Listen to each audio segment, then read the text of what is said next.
Bom dia. É, Como nós já estamos em semana de prova, não é? Hoje iremos fazer uma revisão. Vamos começar a fazer a revisão da nossa matéria.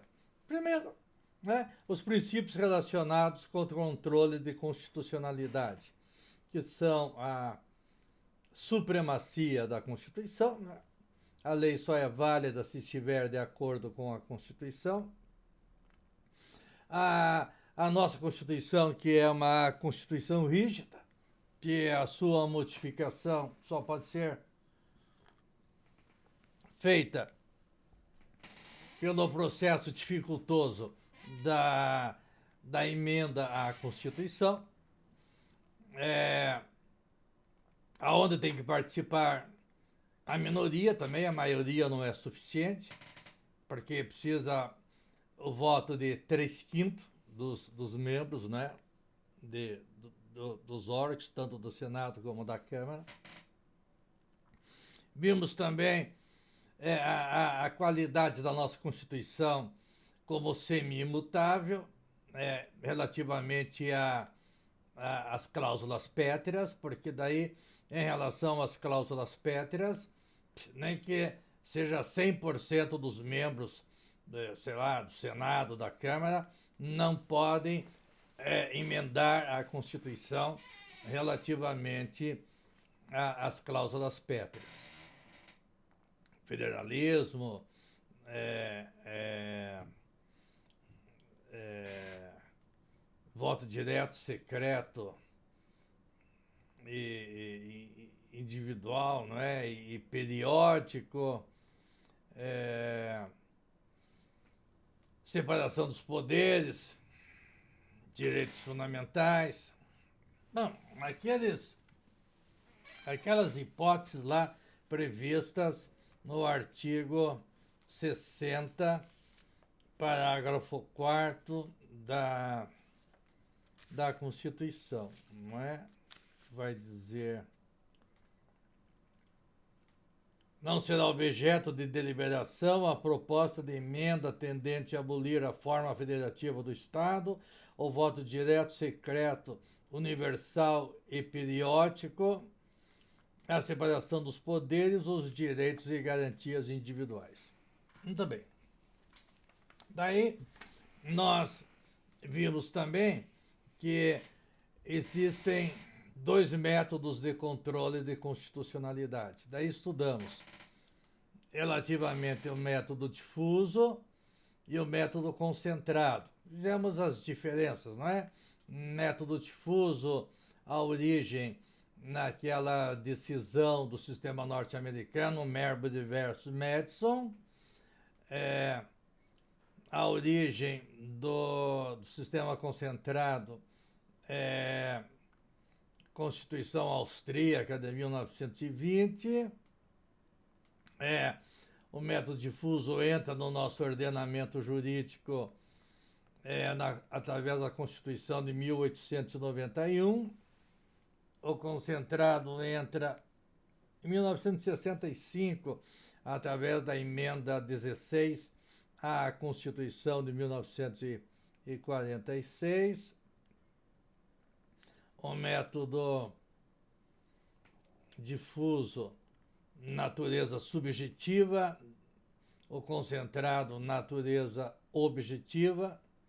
O difuso pode ser julgado por qualquer juiz, o concentrado apenas pelo Supremo Tribunal Federal, não é? O difuso requer um caso concreto, o concentrado não requer, porque ali é julgada a lei em tese, não é? No difuso, o controle de constitucionalidade é um meio para alcançar um fim. No concentrado, é um fim em si mesmo, não é? No difuso, pode ser feito em qualquer processo. No concentrado, só em aquelas ações especiais, não é? A DIN, a DC, a DPF. No difuso, qualquer pessoa pode pedir o controle de constitucionalidade. No concentrado, só aqueles enumerados no artigo 103 da Constituição Federal. No difuso, tem um réu, tá, que será citado para se defender. No concentrado, o réu é a própria lei, e daí a citação para defender a lei ou o ato normativo primário recai no advogado-geral da União.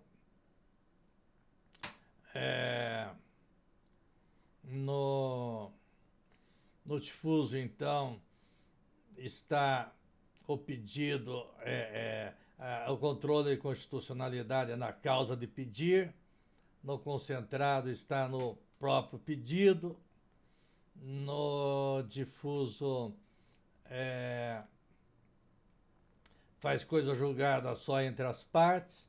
No concentrado, a coisa julgada em relação a todos, não é? Erga omnes.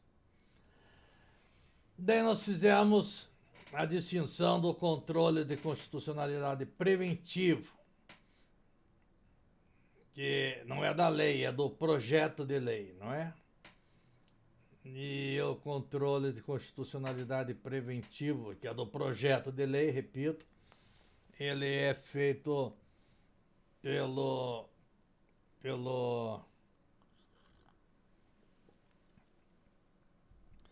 Poder Legislativo, através da sua Comissão de Constituição e Justiça, e pelo Executivo, através do exercício do seu veto jurídico. E aí o Legislativo e o Executivo podem fazer tanto o controle formal como o controle material, não é?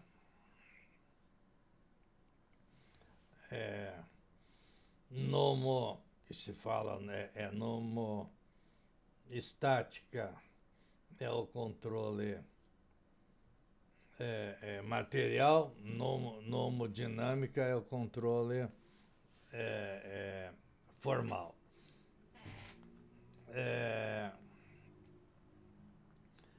No controle preventivo, o Poder Judiciário só pode fazer o controle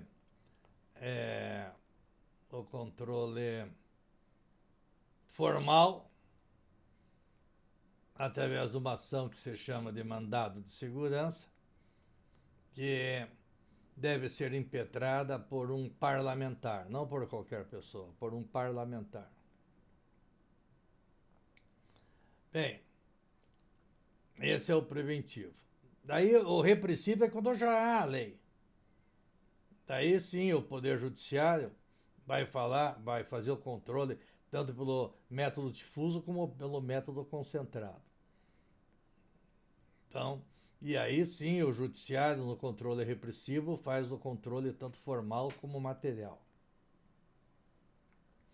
O controle formal está relacionado com o processo legislativo.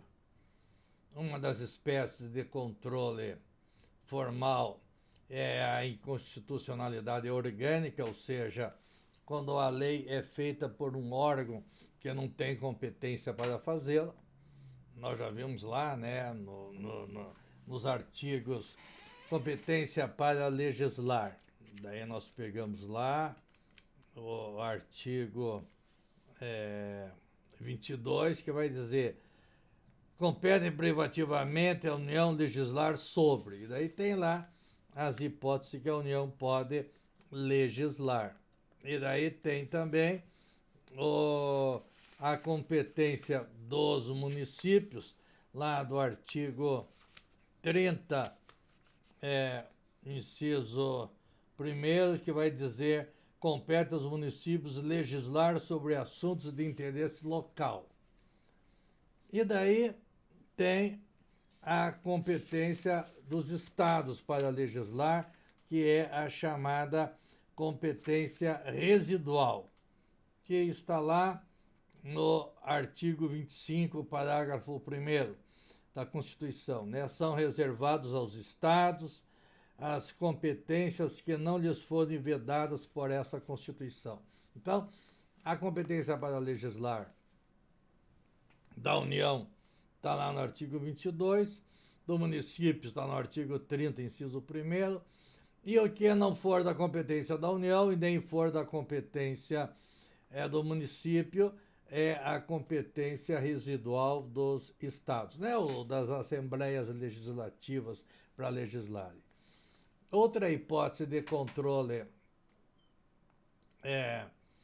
formal diz respeito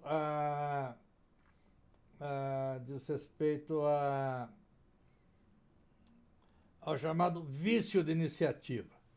Aí nós vimos que determinadas matérias, principalmente aquelas enumeradas no artigo 61, parágrafo 1º da Constituição, que vai dizer que é competência privativa do presidente da República, e daí pelo princípio da simetria, é do chefe do executivo, quer seja da União, dos estados, do município, daí governador, prefeito.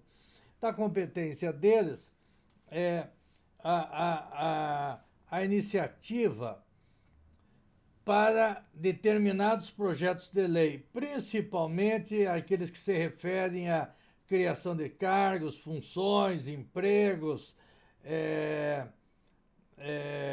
aumento de sua remuneração, regime jurídico, provimento de cargos, estabilidade, aposentadoria. Então, são determinados temas que a competência para iniciar o projeto legislativo é do chefe do Poder Executivo. A lei pode ser muito boa, mas foi iniciada não pelo chefe do Poder Executivo, foi iniciada, digamos, por um parlamentar. Daí ela é inconstitucional, não porque ela não é boa, não porque ela fere algum artigo da Constituição, mas fere este artigo que fala da competência orgânica. Foi feita por um órgão que não tinha competência para fazê-lo. Então, do controle formal, nós ficamos com esses dois que são os principais, não é? Inconstitucionalidade orgânica ou por vício de iniciativa, não é? Daí nós estudamos e a inconstitucionalidade formal, material, é aquela que, aí sim, fere alguma norma da Constituição que não diz respeito ao processo legislativo. Fere lá um direito individual, ou um direito social, ou um dos princípios fundamentais da Constituição, não é? Ou outro dispositivo que não diga respeito ao mero processo legislativo. Então, o controle formal diz respeito ao processo legislativo para fazer a lei. E o controle material é o controle de constitucionalidade sobre qualquer artigo da Constituição que não diga respeito ao processo legislativo. São os direitos em si, direitos e garantias consagrados lá na Constituição. Aí nós estudamos também a vedação do controle de constitucionalidade per salto,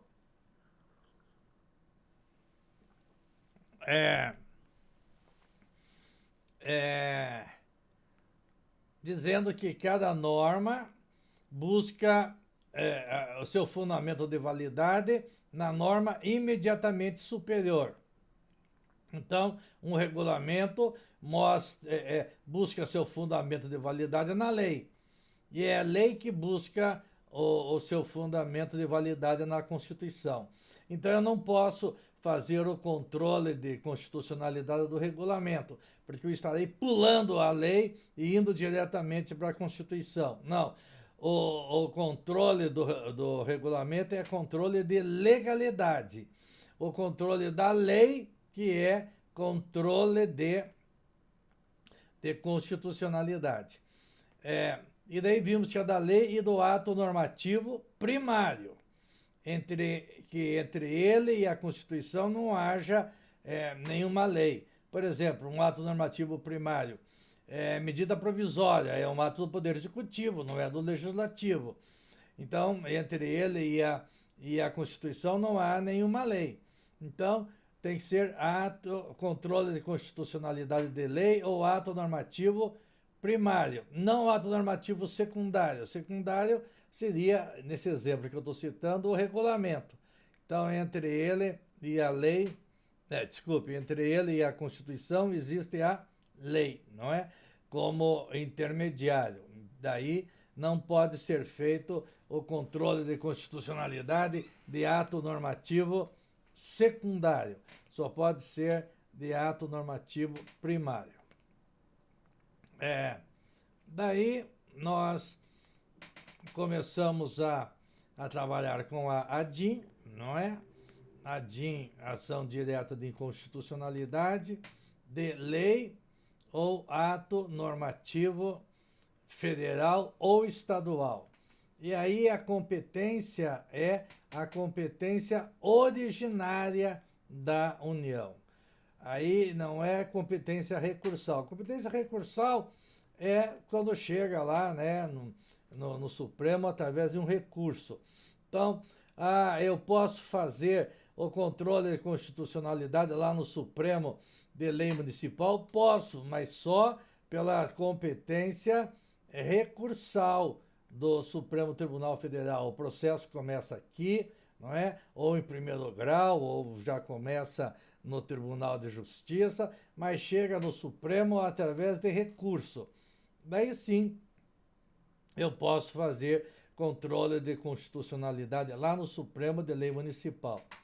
Caso contrário, de controle de constitucionalidade pelo método originário, ou seja, competência pelo método concentrado, ou seja, competência originária do Supremo. Competência originária é quando o processo já começa lá no Supremo, né? Aí eu faço o controle de constitucionalidade da lei ou ato normativo primário, estadual ou federal, não é? Não de municipal, não é?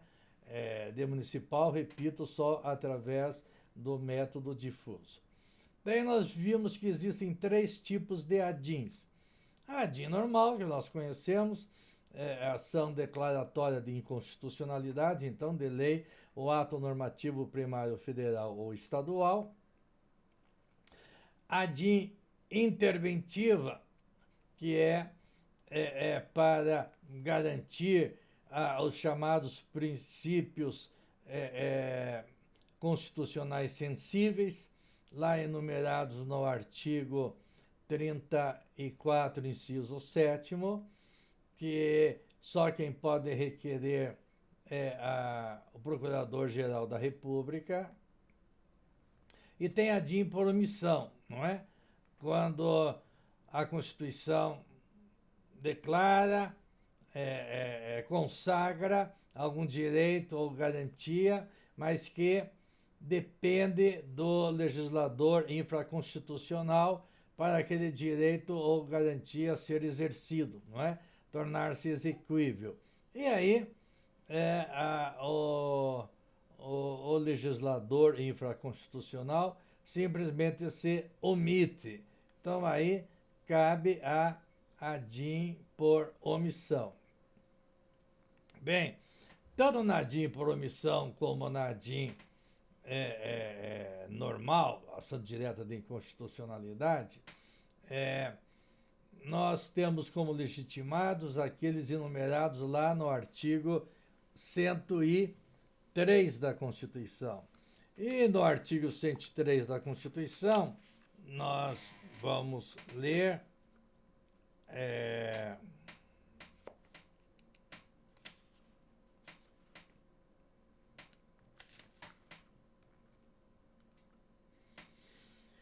Quem são os enumerados para propor a ADIM?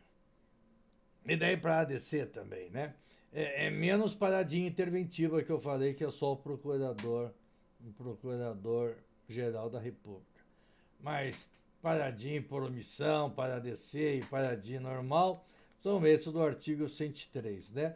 Presidente da República, mesa do Senado Federal, mesa da Câmara dos Deputados, mesa de Assembleia Legislativa ou da Câmara Legislativa do Distrito Federal, o governador de estado ou do Distrito Federal, o Procurador-Geral da República, Conselho Federal da Ordem dos Advogados do Brasil, partido político com representação no Congresso Nacional e confederação sindical ou entidade de classe de âmbito nacional. São esses que podem entrar com a DI por omissão e a ADC. E também a ADPF, né? Aí na ADIM nós vimos que tem que haver a demonstração da pertinência temática.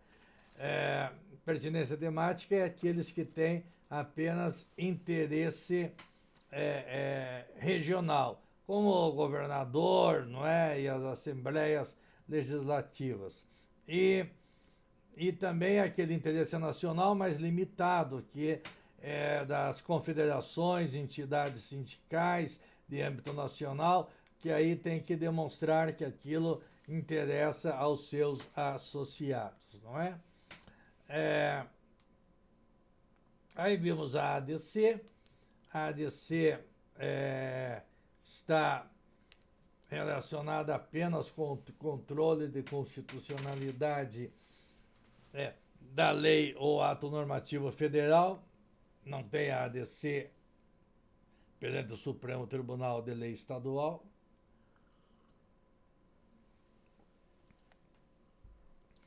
Daí nós fomos estudar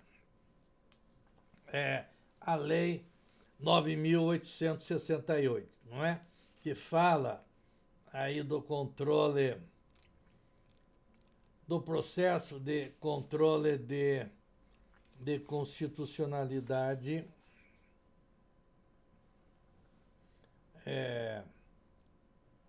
que fala do processo de controle de constitucionalidade das leis ou ato normativo. Então, essa lei 9.868, de 10 de novembro de 99, nós falamos que não se admite desistência destas ações, não se admite a intervenção de terceiros, mas pode admitir-se a chamada figura do amicus curiae, que é conhecido, não é, como o amigo da corte. Aí nós trabalhamos a partir do artigo 22 dessa lei, que vai tratar do quórum para julgamento da DIN, da ADC. E vimos que são 11 os ministros do Supremo, né? Mas que a sessão de julgamento só pode começar com a presença de 8 ministros. Agora, a decisão pela constitucionalidade ou inconstitucionalidade requer maioria absoluta, ou seja, 6, no mínimo 6. No mínimo 6 ministros têm que votar ou no sentido da constitucionalidade ou no sentido da inconstitucionalidade. Vimos depois que há o chamado caráter dúplice da ADI e da ADC.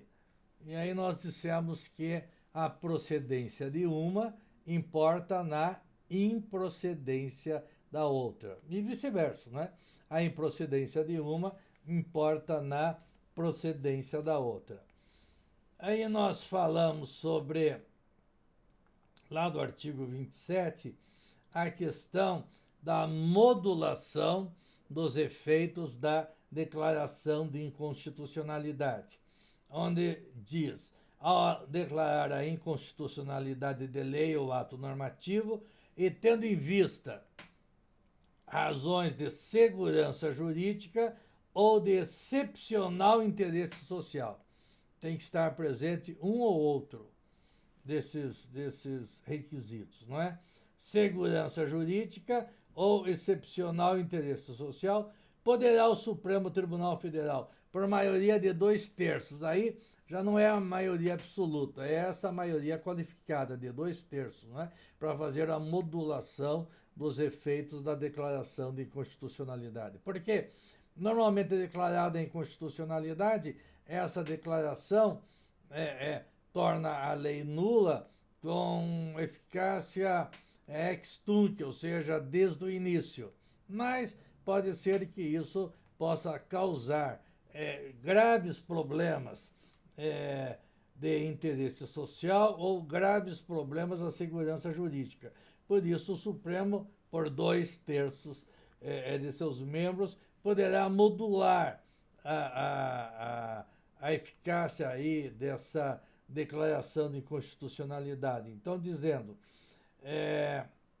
ao declarar a inconstitucionalidade de lei ou ato normativo e tendo em vista razões de segurança jurídica ou de excepcional interesse social, poderá o Supremo Tribunal Federal, por maioria de 2/3 de seus membros, restringir os efeitos daquela declaração ou decidir que ela só tenha eficácia a partir de seu trânsito em julgado ou de outro momento que venha a ser fixado, inclusive para o futuro, não é?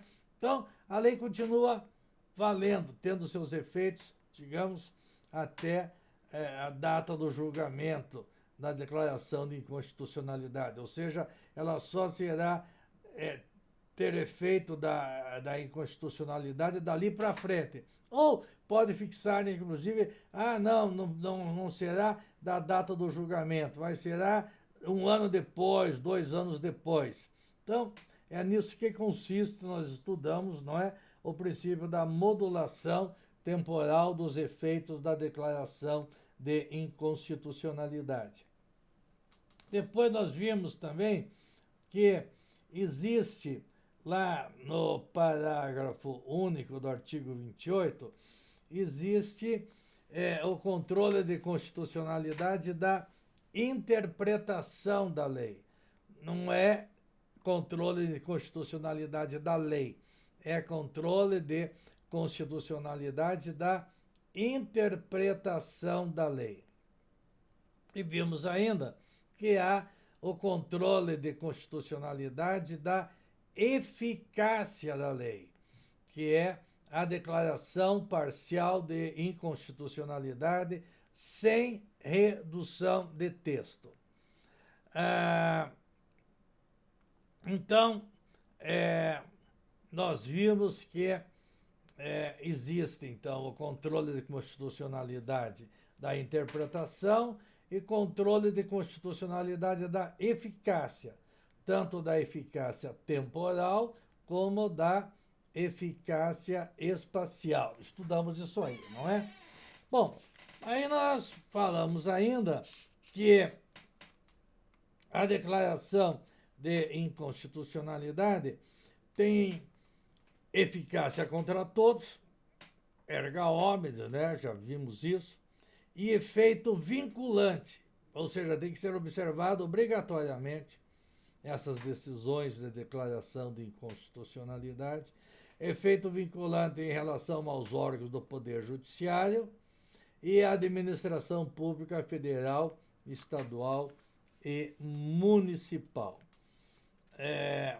Não tem, portanto, efeito vinculante em relação ao legislativo, é só ao judiciário e ao executivo.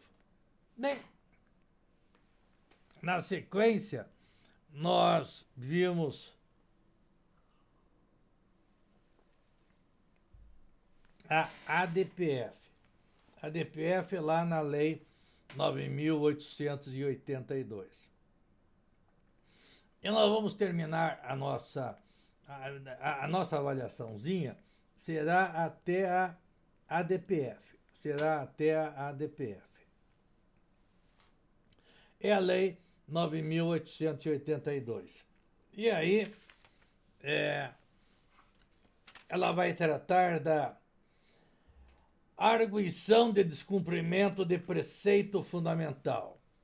Então, nós vimos que a ADI, ou ADIM, ação direta de inconstitucionalidade, ela pode fazer o controle de constitucionalidade de uma lei ou ato normativo primário com base em qualquer dispositivo da nossa Constituição. Já a DPF, eu só posso fazer o controle de constitucionalidade da lei ou do ato normativo primário com base apenas nos preceitos fundamentais.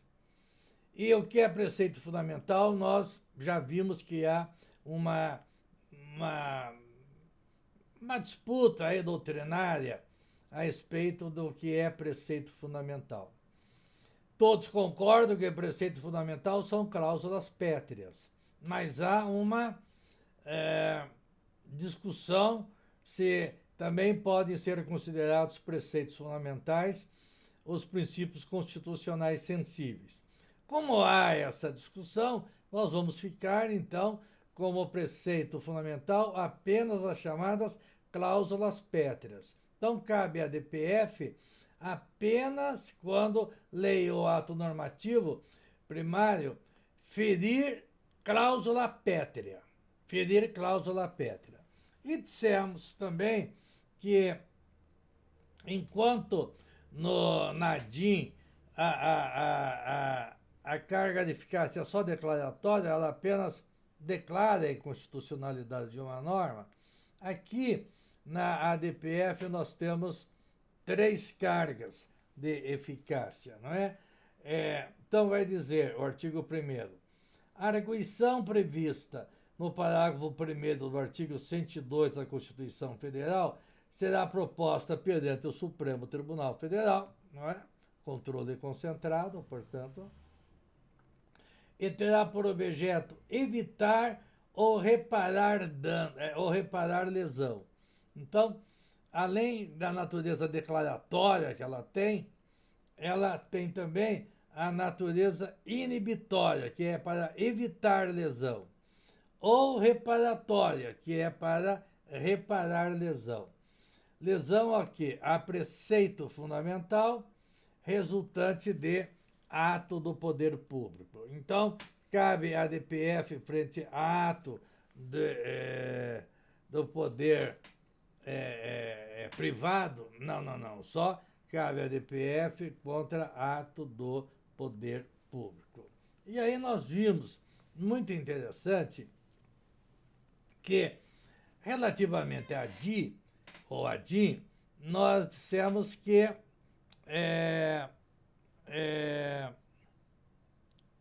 só cabe de leis ou atos normativos posteriores à Constituição. Antes da Constituição, nós não fazemos o controle de constitucionalidade, mas simplesmente o controle da recepção ou não. Nós dizemos se aquelas leis foram recepcionadas ou não foram recepcionadas, não é? Porém, na ADPF, pode ser objeto da ADPF tanto leis anteriores à Constituição como posteriores à Constituição. E também pode ser objeto da ADPF leis ou atos normativos primários federais, estaduais e municipais. É só pela DPF que eu posso fazer o controle de constitucionalidade pelo sistema concentrado de lei municipal. E note, eu posso também fazer o controle de constitucionalidade pela DPF de leis tanto posteriores como anteriores à Constituição. Aqui há, portanto, um alargamento considerável aí do controle pelo meio pelo meio concentrado. É a única ação do controle concentrado que admite controle de constitucionalidade de lei municipal e também de leis anteriores à Constituição, tanto federal, estadual ou municipal. A outra característica da DPF que nós vimos é a sua natureza subsidiária, porque o artigo 4º vai dizer: não será admitida a arguição de descumprimento de preceito fundamental quando houver outro qualquer meio eficaz de sanar a lesividade. Então, essa é a natureza subsidiária, ou residual, mas normalmente se chama subsidiária da ADPF. E daí, muita coisa repete do que é da ADIM, e a única característica que a gente tem que ressaltar é lá do artigo 10, parágrafo 3º, que vai dizer: a decisão terá eficácia contra todos e efeito vinculante relativamente aos demais órgãos do poder público. E daí não ressalva nenhum, não é? Na ADI e na ADC é legislativo e judiciário. Aqui fala demais órgãos do poder público. Muito bem. Eu só quero agora fazer uma revisãozinha, mas ia acrescentar, porque eu não me lembro se eu falei para vocês da chamada reserva de plenário. Reserva de plenário vai dizer o seguinte, que os tribunais, em regra, não podem julgar pelas suas câmaras isoladas a inconstitucionalidade de uma lei. Quando o processo chega, o juiz de primeiro grau pode declarar a inconstitucionalidade pelo sistema difuso, mas chega o processo no tribunal, as câmaras isoladas não podem declarar elas a inconstitucionalidade de uma lei. Elas têm que encaminhar o processo ao chamado órgão especial ou tribunal pleno, quando não existir naquele estado, naquele tribunal, um órgão especial. No nosso caso, são 120 desembargadores, o pleno, e são 25 desembargadores do órgão especial. Então, se não tivesse órgão especial, tinha que mandar para os 120 desembargadores analisarem o controle de constitucionalidade de uma lei. Como tem órgão especial, os 25 são eles que analisam se a lei ou ato normativo é constitucional ou não. Tanto pelo sistema difuso frente à Constituição Estadual, como pelo sistema concentrado frente à Constituição Estadual. Sistema difuso frente à Constituição Federal e sistema concentrado frente à Constituição Estadual. Então, diz o artigo 97, somente pelo voto da maioria absoluta de seus membros ou dos membros do respectivo órgão especial poderão os tribunais declarar a inconstitucionalidade de lei ou de ato normativo do poder público. É esse artigo 97 que trata do chamado princípio da reserva de plenário, que se aplica tanto para o controle difuso como para o controle concentrado de constitucionalidade, não é? Então, eu queria só fazer essa rápida revisão com vocês. Eu vou deixar o mandado de segurança para a nossa avaliação no próximo bimestre, não é?